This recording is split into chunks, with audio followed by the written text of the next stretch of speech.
sanuni wariye donga sherefe more donga ka fusani sanuni wariye kemineje sharefo yo isenze kemineje haidara yo jama be ko angata kemineje sharefo yo isenze kemineje haidara yo jama be ko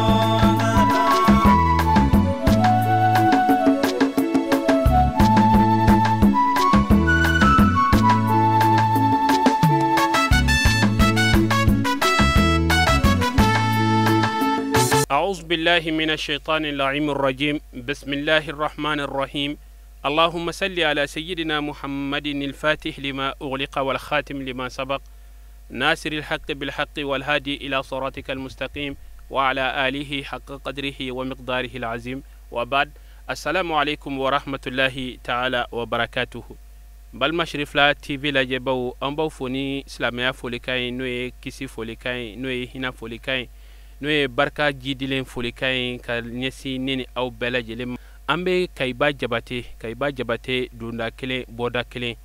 jamiyatul ansardin bolofra mimbe kay ka keni an karamogo asayidi sherif usman maran haidra aleka sambi woroni flana nyanaje hukumu konnay kay kaw jera ka cibla an karamogo denkama noye aliyu badra haidra ka wajulu ba labe wajulu mi ni akera kaikaw ka ndolanci terrain noye stade makrosi soge maw bora fambela jelen fe ka keka stade fatiu ina fo aw nyebala chugwa mina kay ma bacha man kumbe kenen kono wala anye min soro kenen kono anga je kala je nyonfe وبعد استعيد ذكري خيرا ربي اشرح لي صدري امين ويسر له امره وعلى عقدة من لساني يفقهوا قولي امين. Après avoir demandé la protection auprès d'Allah contre les Satan, les maudits, je commence par le nom d'Allah, le tout miséricordieux, le très miséricordieux. Et que la paix et la salut soient sur notre prophète Mohammed, paix et salut sur lui, ainsi que sa famille et ses bons compagnons. Amen. Et je distinguerai mes sincères salutations aux invités d'honneur qui sont là et la grande personnalité de Kaye. Au Koroy du Chaka, Sindi Keleko, Sitigi Alafe.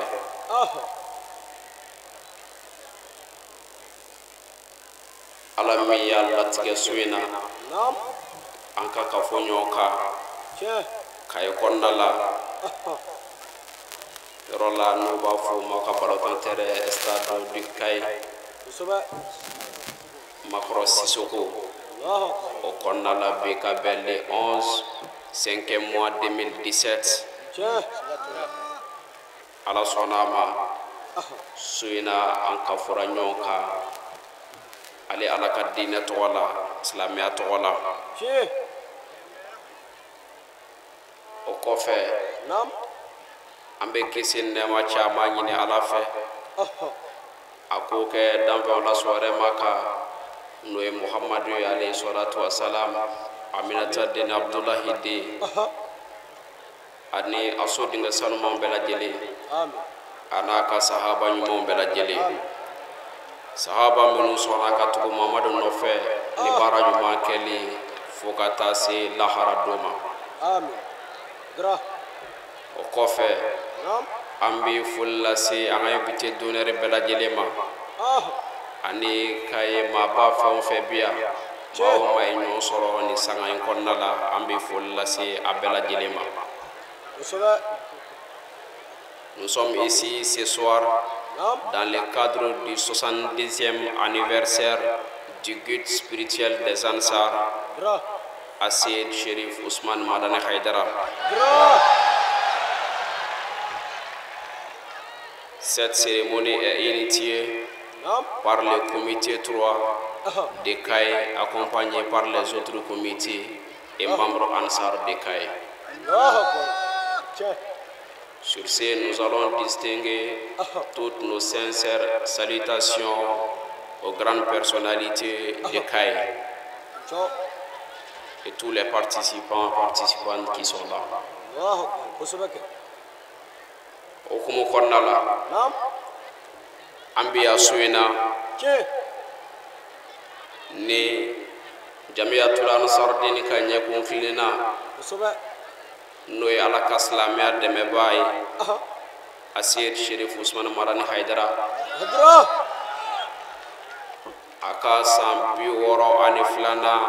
la ɲɛnɛmayalen n'o ye a anniversaire ye su in na n'a jara ala ye an bɛ o hukumu de kɔnɔna la Kayi kɔnɔ yan walasa ko ye a laɲɛnɛmayara ni jɔn ye Ansaru bɛɛ lajɛlen nka précisément minnu y'a initié a bɛ fɔ olu ma ko comité 3 de Kayi olu de ye a laɲini an ka su in na an kana an sen jɔ kɛnɛ in kɔnɔ walasa an bɛ se cogo min na ka bɔ maa ɲuman minnu bɛ na yan kana dugawu ɲini o fɛ ani ka dugawu k'u ye ani ka fara o ka baara in tɛmɛ ko bɛ se ka ɲɛ cogo min na a tilala su in na a ye ɲɔgɔn sɔrɔ yan o de kama ka fara Ansaru bɛɛ lajɛlen kan walasa an bɛ an ka foli ɲɛsin Kayi maabaw ma n'o ye a bonyatigiw ye foli an b'a fɔlɔ Kayi dugutigi la ala ka silamɛya an b'a fɔ ni a bɛɛ a n'a keleya ye a n'a ka conseils bɛɛ lajɛlen a n'a ka dukɔnɔmaw bɛɛ an bɛ foli lase u ma foli filanan an b'a ɲɛsin an ka monsieur le maire min bɔra ka kuma dugutigi tɔgɔ la an bɛ foli kɛrɛnkɛrɛn ka ɲɛsin a ma danti foli min na a ka déplacement la su in na kana fara an kan su in ɲɛnamayali la an b'a fɔ la danti foli min na o kɔfɛ alimami o alimami bɛ Kayi kɔnɔna la an ma alimami bɔ alimami na an bɛ an ka foli kɛrɛnkɛrɛn ka ɲɛsin a bɛɛ lajɛlen ma ka fara diinɛ baarakɛla fɛn o fɛn bi yan maa o maa sɔnna ka jɛn n'a ye k'a fɔ ashahadu an la ilaha illallah wa ashahadu anna muhammadan rasulullah maa o maa jɛra n'a ye Kayi kɔnɔna la an ma taabolo bɔ taabolo la an b'u bɛɛ lajɛlen fo ni silamɛya ka bɛn n'a ka keleya foli ye o kɔfɛ kɛrɛnkɛrɛnnenya la an bɛna an ka cɛkɔrɔba fo n'o ye Kayi alimamiba ye an fa a n'a karamɔgɔ Fofana an bɛ a fo kɛrɛnkɛrɛnnenya la silamɛw bɛɛ lajɛlen ɲɛfɛ ni jumɛn ye tilegan in na an taara a fɛ yen ka taa foli bila ala ni silamɛya ka foli ala sɔnna a ma kabi sɔgɔma a y'a ka maaw bɛɛ lajɛlen fara ɲɔgɔn kan n'o y'a ka kalandenw ye ka na an kunbɛn a ka du kɔnɔ ka an bonya ka bonya kuma caman fɔ an ye ka tila tuguni ka dugawu kɛ an ye an b'a fɔ o la danti foli min na an n'a ka dudenw bɛɛ walasa an ka cɛkɔrɔba Fofana folen kɔ an bɛna regroupement des leaders spirituels du Mali u ka représentant min bɛ yan n'o ye a Kayi président ye famille Baro an bɛ u ka foli lase ni sigiyɔrɔ in na danti foli min na Umar Baro a Umar Baro an b'o fo danti foli min na kɛrɛnkɛrɛnnenya la bi tilegan in na an taara foli bila u ka du kɔnɔ a dɔgɔkɛ ani ka fara a ka denbaya tɔw kan u ye an bisimila du kɔnɔ ko o kɔrɔkɛ bɛ voyage la nin waati in na ale bɛ Maroc o la an b'a ɲini ala fɛ ala ka taa ni ka segin ɲuman nɔgɔya a n'a bɛɛ lajɛlen o kɔfɛ tuguni a balimakɛ nana an sɔrɔ yan su in na tuguni ka na fara an kan ko an ka su in na ɲɛnamaya ɲɔgɔn fɛ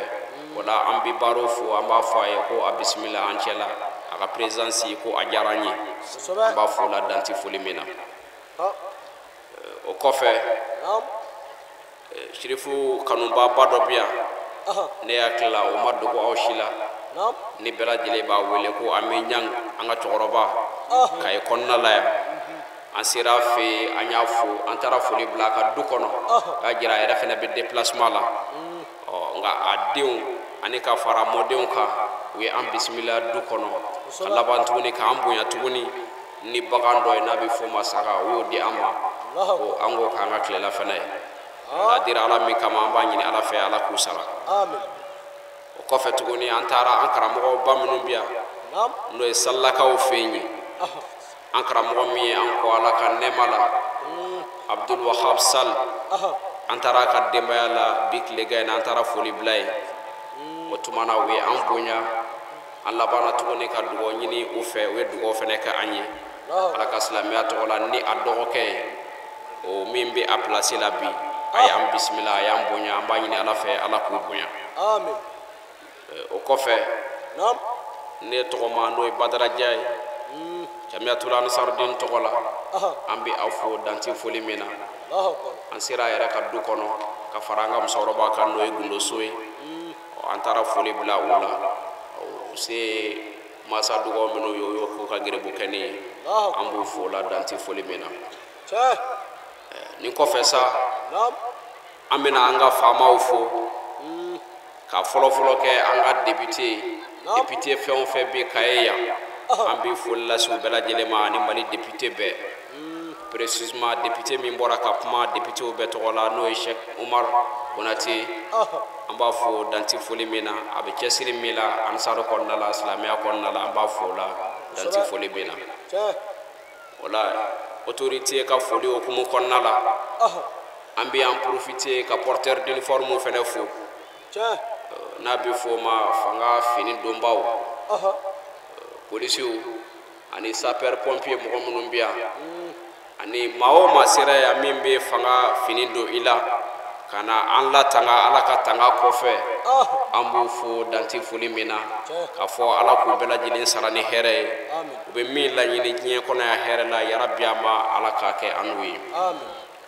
o la o kɔfɛ sa an n'a ɲini ala fɛ ala min y'an latigɛ su in na k'an kafo ɲɔgɔn kan su in na Kaye kɔnɔna la ala ka an ɲuman wuli an b'a ɲini ala fɛ hami minnu bɛ aw la min bɛ an na ni sigiyɔrɔ in na minnu ni ala ta bɛ bɛɛ ala k'a bɛɛ lajɛlen dilan ala ka an sago di an ma an donnen Kaye kɔnɔna la yarabi a ma ala k'a kɛ hɛrɛ ye tɔɔrɔ ko minnu bɛ ala k'olu wuli hɛrɛ ko minnu bɛ ala k'olu jidi banabaatɔ minnu bɛ an cɛla ala ka lafiya di kɛnɛyabagatɔ minnu bɛ ala ka kɛnɛyaw jidi cɛ minnu bɛ yan ni muso minnu bɛ yan minnu ta ye furuko ye ala ka furu barikama di u bɛɛ lajɛlen ma minnu ta ye denko ye ala ka den barikama di ala k'an sago di an ma silamɛya tiɲɛ ye min ye ala k'a dɛmɛ ala k'an ka dɛmɛba ye ala k'an fatu silamɛya kan an ka taaba minnu y'an kɔ ala ka nɛɛma la an b'a ɲini ala fɛ yarabi a ma ala ka yafa u ma min bɛ u ni ala cɛ ala k'o yafa min bɛ u ni jɔn cɛ yarabi a ma ala k'o t'aw ye saya b'an yɛrɛw sɔrɔ don min na a ka sɔrɔ an ala bɛ ɲɔgɔn fɛ ala k'o latigɛ ala k'o k'a ka alaya bonya kama ala k'o kɛ sigiyɔrɔ in bonya kama kira n'a so dingew kama sɔlila rasul kɛrim o hukumu kɔnɔna la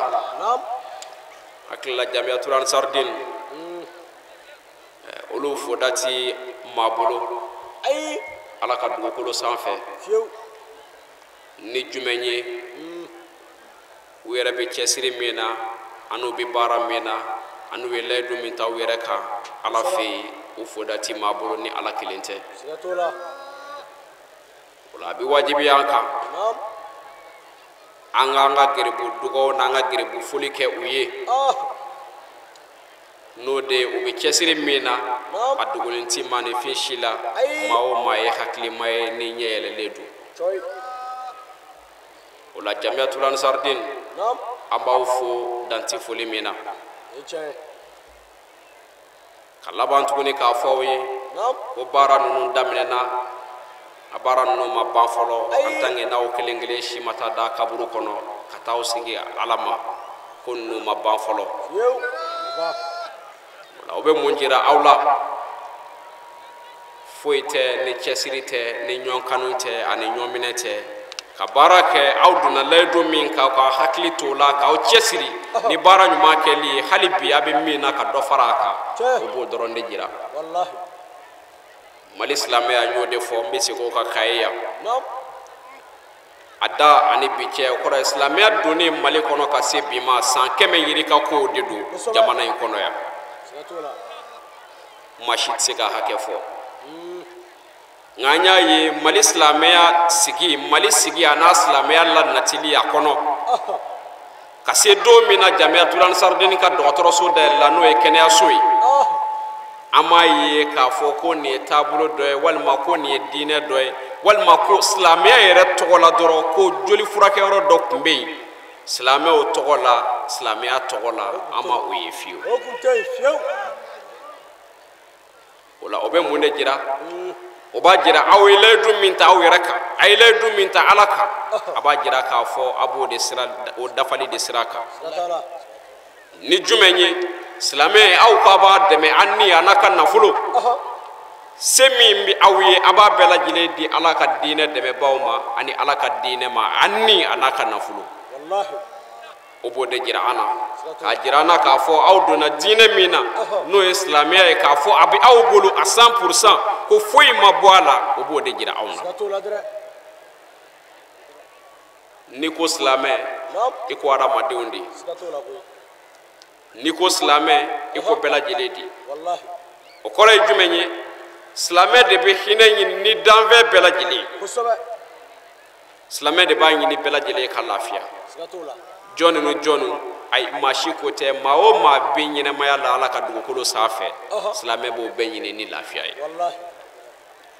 Jamiyatul Ansarudine a ye silamɛya kun kɔrɔta diɲɛ kɔnɔ yan diɲɛ fantan naani bɛɛ lajɛlen fɛ nalen bɔ n'an ci ni jumɛn ye n'a ka cɛsiri n'a ka baara ye nka précisément an ka jamana kɔnɔ Mali kɔnɔ n y'o de fɔ n bɛ segin o de kan ni aw ka dɔgɔtɔrɔso dayɛlɛ don tɛ dɔgɔtɔrɔso foyi kun tɛ yen silamɛya tɔgɔ la Mali mumɛ bɛɛ mais o don Mali silamɛya kun ye 95% musulman de mais joli furakɛyɔrɔ kun tɛ yen ko maa bɛ taa se yɔrɔ min na silamɛya tɔgɔ la ko hali n bɛ taa n joli furakɛ jango opération kɛ salle jango muso jigiyɔrɔ a kun tɛ yen o la a ye diɲɛ bɛɛ ɲini ni hɛrɛ ye mɔgɔ minnu bɛ aw fɛ mɔgɔ minnu tɛ aw fɛ minnu bɛ Ala fɛ minnu tɛ Ala fɛ minnu ko Ala bɛ yen minnu ko Ala tɛ yen a ye bɛɛ ɲini ni hɛrɛ ye dɔgɔtɔrɔso kɔnɔna la n'i taara yen Saka u tɛ ɲininka k'a fɔ ko yalima e ye silamɛ wa walima e t'a si la de u tɛ ɲininka o la o u bɛ ɲininka jumɛn na e nakun ye jumɛn ye bana jumɛn b'i la a daminɛna waati jumɛn ko kɛra cogo di nka i tɛ ɲininka ko yalima i ye silamɛ ye dɛ o la diɲɛ bɛɛ lafiyara ni aw ye an b'aw fo dantɛ foli min na walasa Saka su in na n y'o de fɔ a ye an bɛ hukumu min kɔnɔna la a Seyid Sherif Usman Marani Haidara cɛ min y'a nin di Ala ka silamɛya ma a n'a ka nafolo ni Ala ka silamɛya dɛmɛli ye a ka dɔnniw na a bɛ min dɔn Ala kumakan na ani kira alayhi salatu wa salam o taara ka kumakan sanuma minnu to yen a n'a taara ka wale sanuma minnu to yen a bɛ min dɔn o la a y'o de di Ala ma ani a n'a ka nafolo o la sa n b'a fɛ ka mun fɔ su in na n'a diyara Ala ye ale ka san 62 an bɛ o de anniversaire hukumu kɔnɔna la o mɔlidu hukumu kɔnɔna la Kaye yan o la n'a b'an hakili jigin fɛn na a b'an hakili jigin Seydul Kalikili la n'o ye Aminata den ni Abdulahi den Ala ye cɛ min kusaya ni dafɛ bɛɛ ye Ala ye cɛ min kɛ kiraw ka numéro 1 ye kuranɛ kɔnɔ kɔni kuranɛ kɔnɔ Ala ye kiraw ci kira 100 ani kira 13 nabi ɲuman 100 ani 24 nka Ala nana kira 25 ta a ka kuranɛ sanumanba in kɔnɔ k'olu fɔ adamadenw ye k'o fɔ silamɛw ye o kira mugan duru nunu nga baaraw a nana kanolu fɔ k'u bonyaw fɔ ka laban tuguni kana kira duru ta o la k'olu kusaya ka tɛmɛ ɲɔgɔn kan ka tɛmɛ tɔw kan o duru fɛnɛ la a nana minnu ka kusa ni minnu ye minnu ka bon ni minnu ye a y'olu fɔ k'u ban o tuma na a ko duurunan in ye jɔn ye Seydul Kaliki a ko ne ye Muhamadu de bonya ka tɛmɛ nin kira tɔw bɛɛ lajɛlen kan Ala ko ten o la su in na nin kɛnɛ in n'a bɛ fɛn jira an na a b'an hakili jigin fɛn min na o de ye Muhamadu Mustafa ka bangeli ye ngo o de ye Muhamadu Mustafa ka bangeli ye a b'an hakili jigin o la o kɔrɔ ye jumɛn ye Muhamadu Mustafa ka anniversaire nin kɛnɛ in bɛ anw hakili jigin o de la tic tac silamɛw a b'aw tulo ɲɛkɛlɛ jɔ Hayidara denkɛ b'a la ka kuma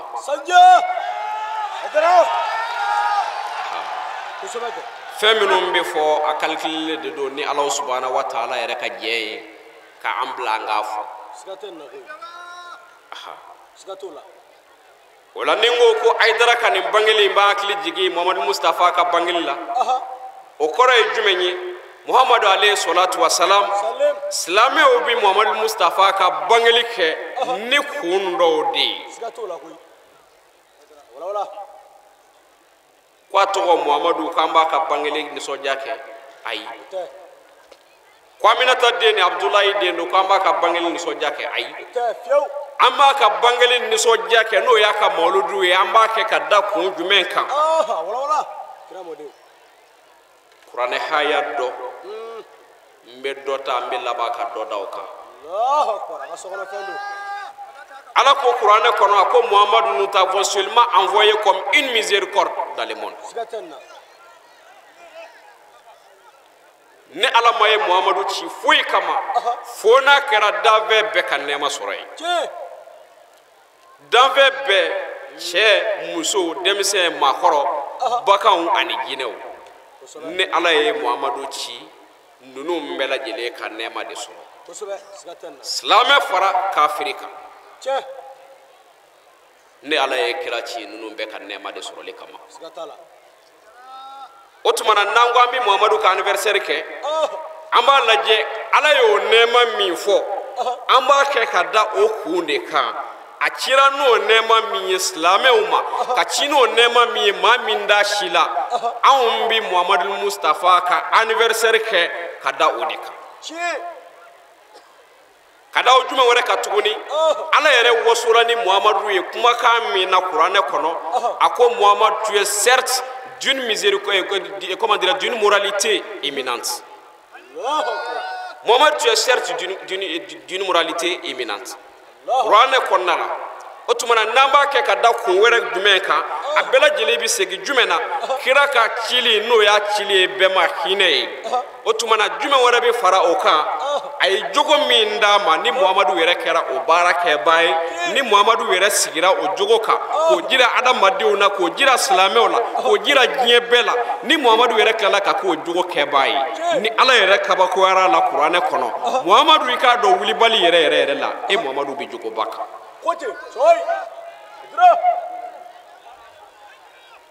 Anw silamɛw bɛ Muhammadu Mustafa ka anniversaire kɛ ni nin de ye ni jumɛn ye jogo min Ala wasora n'a ye kuranɛ kɔnɔ anw b'a ka anniversaire kɛ ni o de ye o kɔrɔ ye jumɛn ye an bɛ bonyamasegin kɛ Ala ye k'a fɔ i ye kira di an ma i y'a kɛ anw man don labanw ka kira laban ye kira wɛrɛ tɛna kira min kɔfɛ o tuma na Ala an b'i bonyamasegin i ye jogo min d'a ma anw ye nafa sɔrɔ a la an y'a dɔn a cikun ye min ye a ye baara min kɛ a taara ka min to yen n'o ye jogo in ye o tuma na anw ye nafa sɔrɔ a la ka fara su ni seli ni hiji ni jaga ka kɔni o tuma na n'a y'o jira an na k'a fɔ ko Hayidara ka bangeli ye o jira an na a bɛna jumɛn wɛrɛ jira an na tuguni a bɛna Ala ka kumakan dɔ de dafali jira an na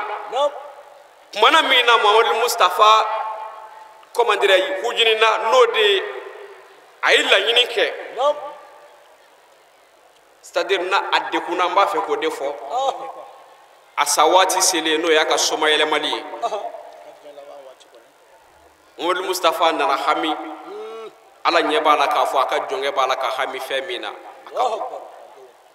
ko Muhammad Mustafa ma ibala ka hami muna saya nyesra do wa wal majumen do Muhammadu mba fe ko fonyi ala mimbe khira do o ba do mimba kon ala miya daka ci awma o ba do mimba kon nga mako be jumena ka aw ngala aw menu yillabana mawi nye kono ya anga do aleka alaka kira ci ku ne bala sigatanna da dra ako yalma bi hamimuna ako ala ma neti hami ka fo ne Muhammadu bin Samina Sumailama saya kashite saya hamite mala surala mbe hami jumena o de ne Muhammadu Mustafa tale ko ne Sumaile maleko yelma ne ka diine mina ke cugodi Allahu akbar yelma ne ka diine mina ke cugodi ala mbe hami femina ne do billahi kira inde fo Allah sigatanna ala ko ma Muhammadu no do ko ne nyajiche ne ala mi chiki ke kira ne ala mi chiki korota kateme dave beka atine ala kamana gwa kana ni maye kofe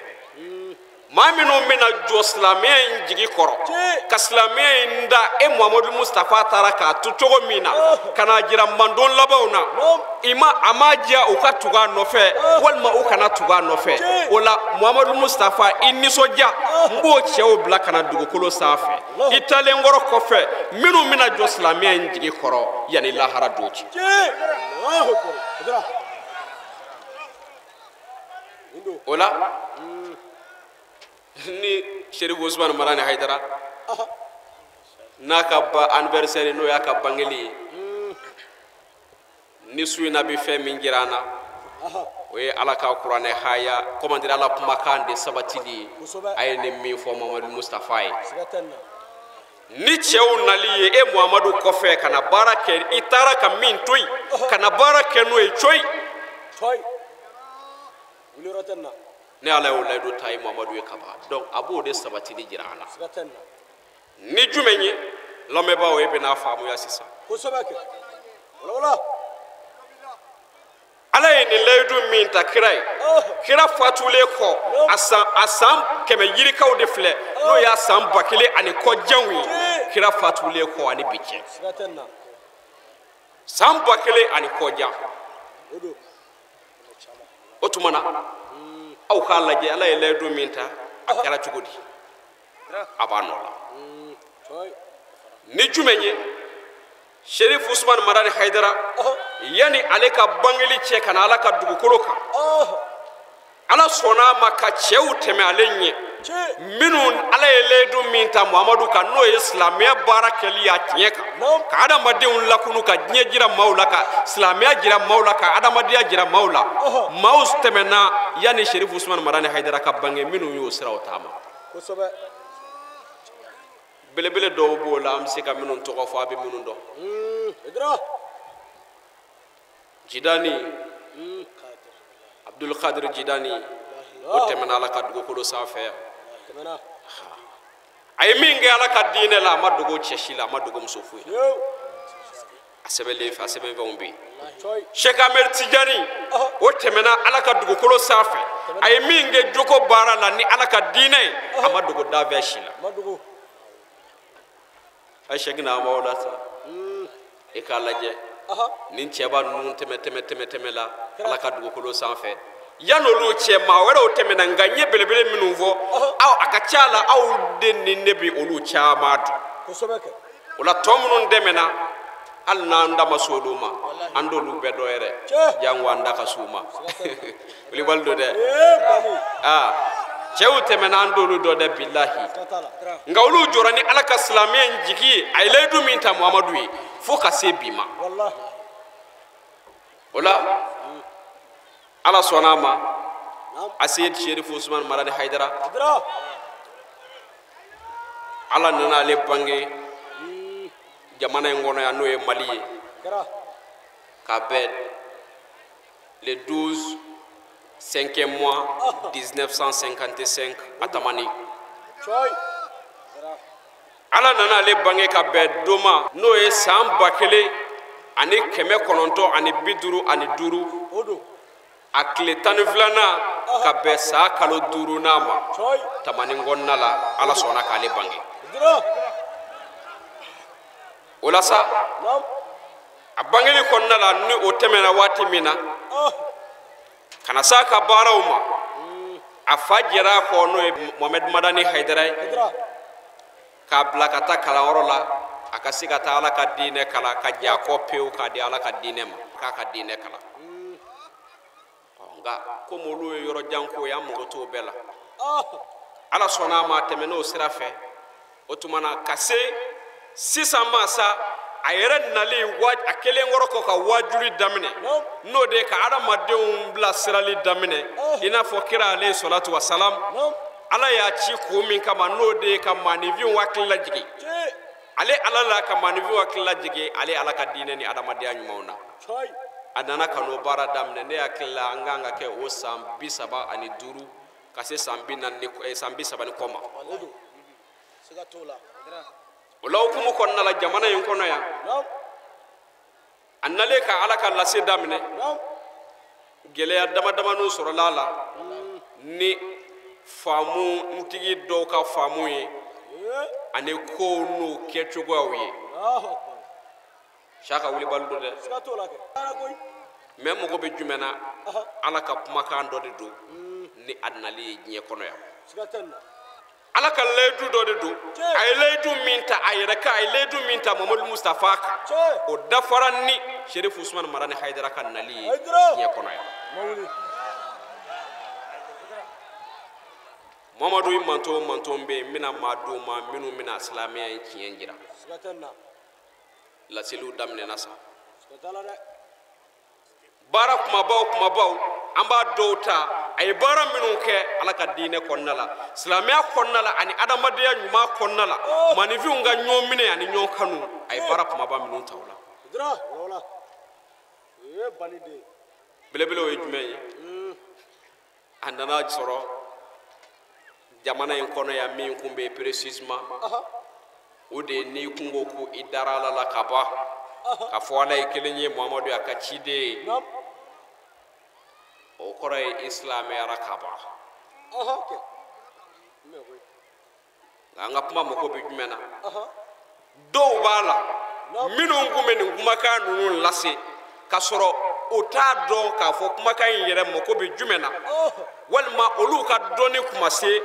dɔnni wɛrɛw ma Haidara nana ni min ye o sanga kɔnɔna la o la ko ala danaya kɔfɛ n'o de seriyali kɔfɛ ni la ilaha illallah Muhamadu rasulullah ye ko i bɛ ala ka layidu 6 de ta ka don ala ka silamɛya la ko gɛlɛyara ko gɛlɛyara nga ni kuma fɔra a fɔbaa ɲuman fɛ dusukun jɛlen fɛ tiɲɛtigi fɛ ala bi sɔn ko mana gɛlɛya cogo o cogo la a bi segin o tiɲɛ in de ma ni jɔnniw ye lamɛnbaa ɲuman minnu bɛ yen ani kodɔnbaa ɲuman minnu bɛ yen ala bi sɔn k'olu dusukun karaba olu na sɔn ka tugu tiɲɛ nɔfɛ walasa bayatul islamiya n'o ye silamɛya layidu 6 les 6 serments d'allégeance dans les 5 Corans a y'o kumakan 6 min fɔ ala ye layidu min bila yen silamɛw kama depuis kunu fo ka se ale cili ale nali ma an fɛ yan fo ka so o ma ni layidu 6 kun bɛ yen ala ka kuranɛ kɔnɔ n y'o de fɔ a ye n bɛ segin ka hakili lajigi Mali silamɛya ka se bi ma san 100 yirika ko de don yani ka se Haidara yɛrɛ bangeli ma kana ala ka dugukolo sanfɛ mais o y'a sɔrɔ nin layidu 6 min ne filɛ k'a ko fɔ ala ka kuranɛ kɔnɔna la nin sabatilen bɛ yen depuis don min na ala ye kira ci k'a kɛ kira ye don min na o kɔfɛ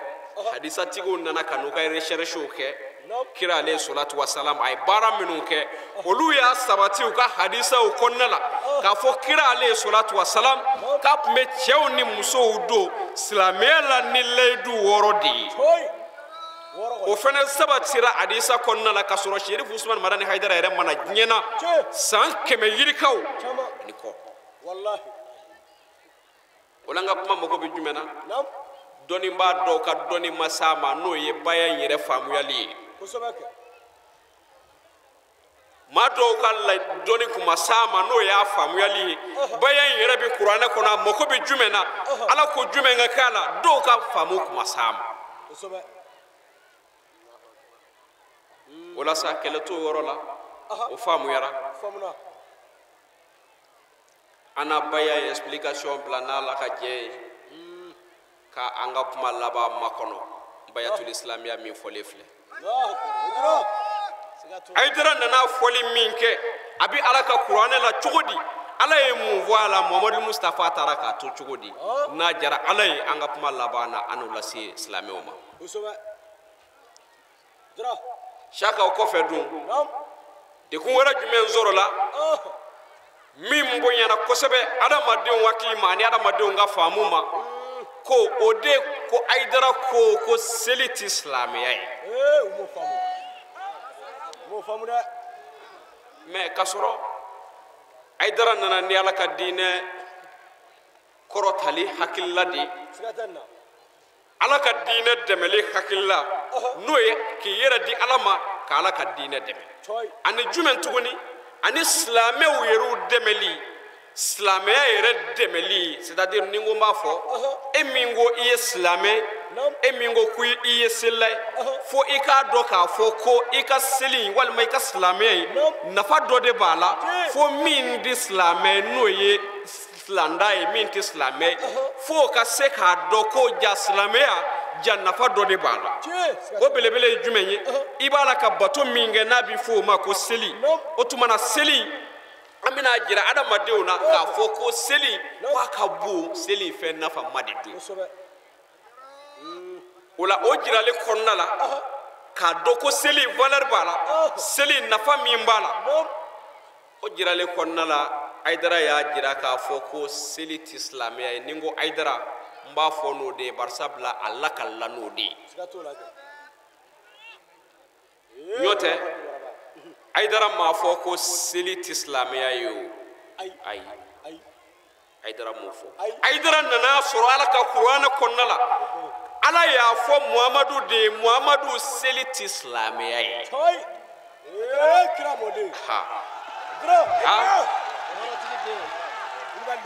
bilahi Haidara nana sɔrɔ ala de y'a fɔ Muhamadu ye selila minnu b'i nɔfɛ a bɛɛ ti silamɛ ye dɛ o kɔrɔ de ko seli ti silamɛ ye o tuma na Haidara y'o dalilu minnu da ka na n'o ye an na dɔ fɔ o la daliba ma yɛrɛ kumakan na saka n b'a fɔ i k'o ɲɛfɔ n k'o fɔ silamɛw ye dans le sourate le repentir verset 84 ko suratu repentir kɔnɔna la n'i y'a lajɛ a haya 84 na aha suratu tauba o repentir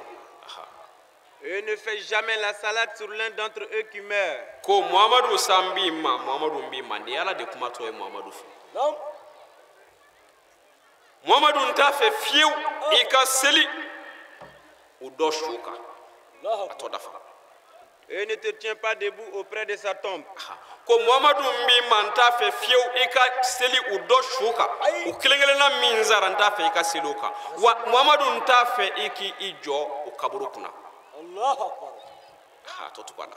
parce qu'ils n'ont pas cru en Dieu et en son messager kada ko jumɛn ka Muhamadu ɲɛ nin f'i ɲɛna nta fɛ i ka seli o kan i k'i jɔ u kaburu kunna ka dugawu k'u ye barisabula o ma da ne ala la o ma da e kira la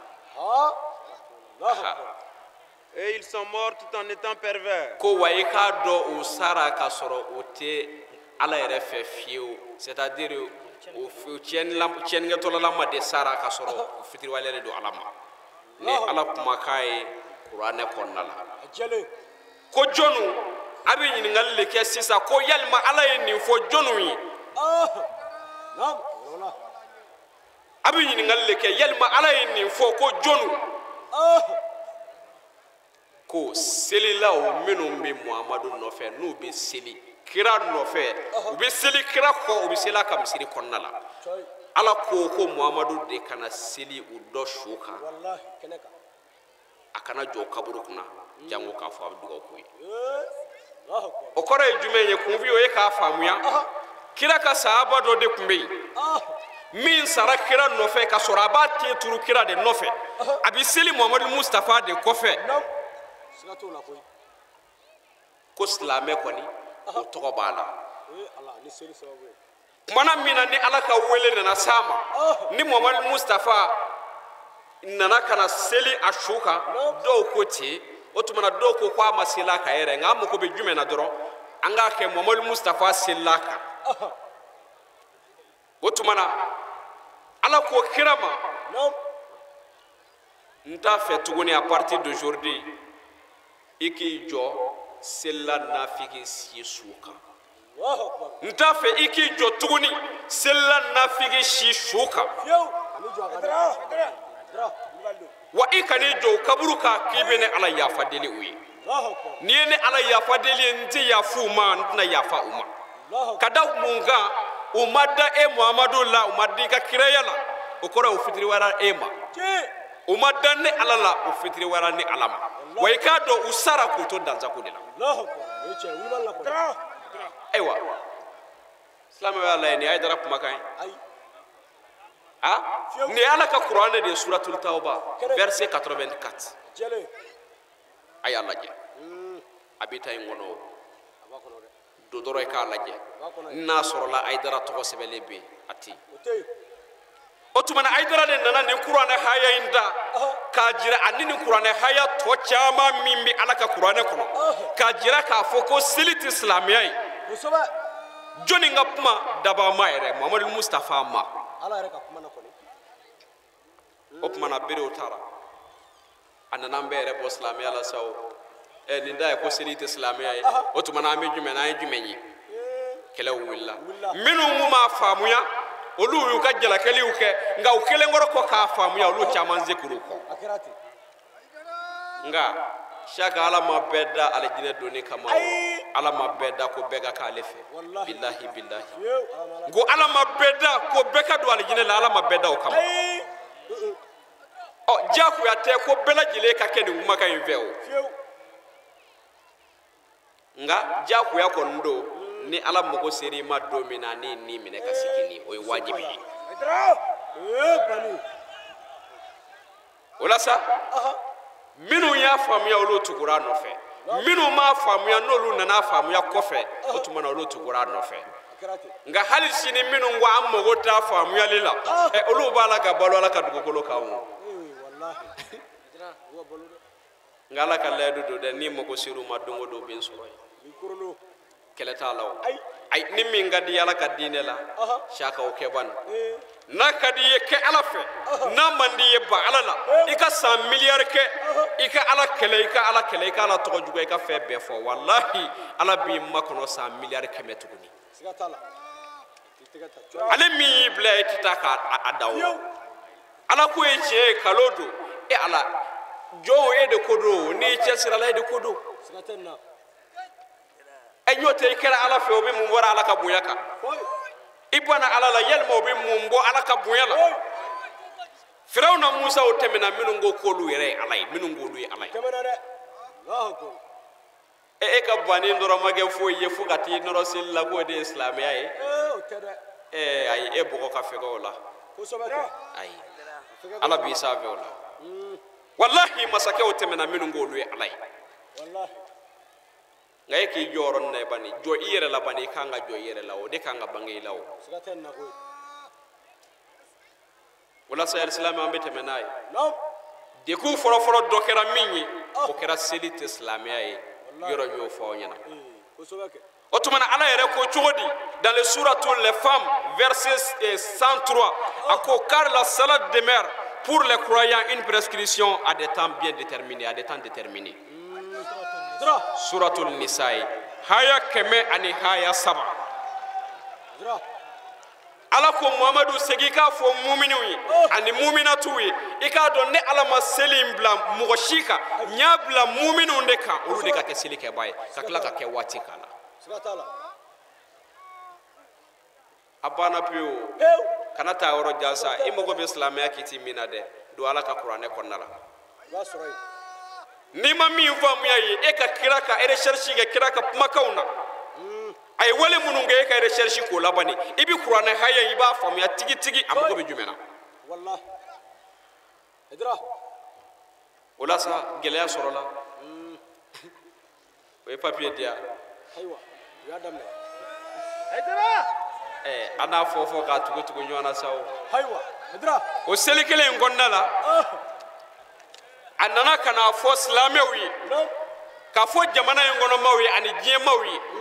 k'a fɔ ko ale ayidara nana sɔrɔla bangelen don ɲɔgɔn na sinjiw tigɛlen don maninfinw banna ɲɔgɔn na ka ɲɔgɔn gɛn ka bɔ duw kɔnɔ duw cira ni jumɛn ye seli tɔgɔ kama tuguni ni jumɛn ye bolominɛ ani bolojigi Hadra. Kira mɔden. Baharu. bolominɛ ani bolojigi o fɛnɛ tugura la tuguni A kɛra ten. ala Kabako. a fɔra jɔn ka seli fɔlɔ O kan ka ɲɛɲini de o. a fɔra jɔn k'a bolo minɛ jɔn kana bolo minɛ O de fɔlɔ kan ka ɲɛɲini. min ka seli fɔlɔ a b'o de ɲɛɲini fɔlɔ seli jɔnni silamɛw Kira mɔden nin don. o tuma na bolominɛ ani bolojigi o bɛ kɛ kɛlɛ ye cogo di silamɛw fɛ Kira kɛlɛ man ka y'o la. ayidara nana a ye nin de fɔ a ko A ye nin fɔ dɛ. bolominɛ bolojigi silamɛw fɛ o ti kɛlɛ ye Ayi. ayi bilahi silamɛ si fɛ yen kɛlɛ t'a la Fiyewu. mɛ ne bɛ n ka parti défend ne mago bɛ nin sira la n mago bɛ nin baara in ka kɛ ne mago bɛ ne ka nin sara in sɔrɔ n b'a la ka financer ni fɛn min ye n k'o fɔ o bɛ se ka dɛsɛ ka a ka kumakan fɔ cogo di Hadra. Wala. Ina ko ɲana. nin dɔrɔn de don n'o tɛ a fɔra ko maa min dara ala la ka da kira la k'i jogo ɲa k'i tilen a fɔra k'olu de ka seli jɔ kuranɛ kɔnɔ n bɔra k'o de fɔ a ye seli dabɔra olu de kama Jalo ye kɔni. i bolo minɛ i bolo jigi a ye kuranɛ mun bɛ bɛɛ lajɛlen lajɛ a ti O t'a kɔnɔ fiyewu. bilahi a ti Ke. i bolo minɛ i bolo jigi kuranɛ mun bɛ bɛɛ walahi ka ka waati Fiyewu. Hadra. o kɔfɛ dun ko n'an ma fɛn min faamuya kuranɛ kɔnɔna la ko an ka taa kira ale salatu wa salam a taara ka baara minnu to yen n'o y'a ka sunaw ye an k'olu lajɛ Siga t'a la. a ɲumanw ni n ko a ɲumanw fo a k'o de faamuya Hadra. fɛn caman fɔra k'a fɔ i ka muhamadu y'a kɛ e yɛrɛ min ye kunfin ye hali ni ti ala fɛ i t'a ka kira fɛ bilahi i b'a dɔn ko kira ma nin kɛ Siga tɛ nin na. mɛ o sabatilen bɛ hadisaw kɔnɔna la Wallahi. o kama n ko n'i ma fɛn min faamuya kuranɛ kɔnɔna la i bɛ se kira ka kumakan sanumaw a n'a ka wale sanumaw n'o y'a ka sunaw ye i bɛ taa ye i bɛ taa lajɛli kɛ Siga t'o la. a ka ca la i bɛ taa définition sɔrɔ yen I b'a sɔrɔ yen. o tuma na an bɛna lajɛ kira ale salatu wa salam a ka kumakanw na yalima a ye bolojigi ni bolominɛ a ye mun de fɔ a la walima kira yɛrɛ y'a bolo minɛ wa walima kira yɛrɛ m'a bolo minɛ wa an b'o de ɲɛɲini sisan Hadra. Wala. Hadra. an b'o de ɲɛɲini sisan Kosɛbɛ kɛ. a fɔra ko silamɛw ka nin ka seli jɔ an b'o kalama an y'o ye kuranɛ kɔnɔna la Kira. mɛ bolo minɛ bolo jigi an bɛna ɲininkali k'o la sisan komi an m'o ye an bɛna kira ka sunaw lajɛ Allahu akbar. E cɛ. Hadra. Wala. walasa an nan'o lajɛ an y'a ye k'a fɔ ko kira yɛrɛ ye min fɔ seliko la an b'o de ɲɛfɔ aw ye kira yɛrɛ ye min fɔ muhamadu mustafa ye min fɔ seli kiti la seli koɲɛ la an b'o de fɔ Cɔyi. o ye jumɛn ye a ko mɔgɔ min n'i kɛra silamɛ o kɔrɔ ye seli wajibiyara mɔgɔ min ka silamɛ ko silamɛ n'i bɛna seli takbiratul ihram fililen kɔ n'o ye i ɲɛsilen kɔ ala ma k'i yɛrɛ dilen ala ma ni ŋaniya sirilen n bɛna seli waati min seli n'o ŋaniya sirilen o tuma na takbiratul ihram fililen kɔ sa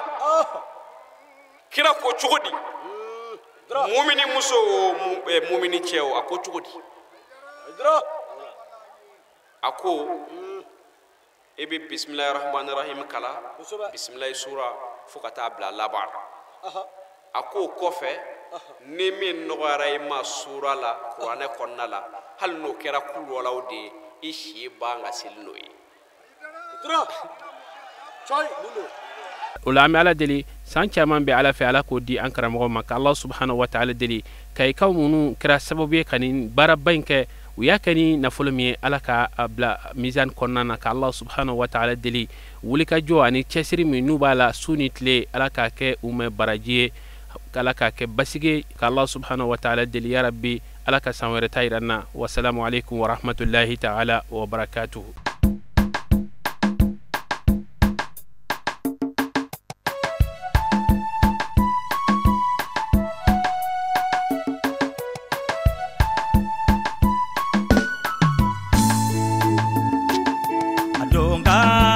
Haidara dunga ka fuzani sanuni